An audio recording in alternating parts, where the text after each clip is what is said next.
Sentence কাকে বলে? অর্থগতভাবে sentence কত প্রকার ও কী কী?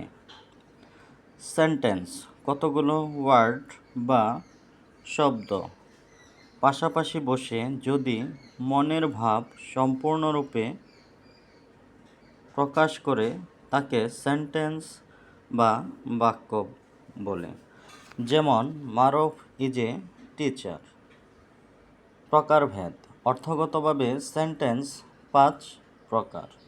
এগুলো হলো অ্যাসার্টিভ সেন্টেন্স, বর্ণনামূলক বাক্য, ইন্টারোগেটিভ সেন্টেন্স, প্রশ্নবোধক বাক্য, ইম্পারেটিভ সেন্টেন্স, অনুজ্ঞাসূচক বাক্য, অপটেটিভ সেন্টেন্স, ইচ্ছা বা প্রার্থনাসূচক বাক্য, এক্সক্লেমেটরি সেন্টেন্স, আবেগ বা বিস্ময়সূচক বাক্য।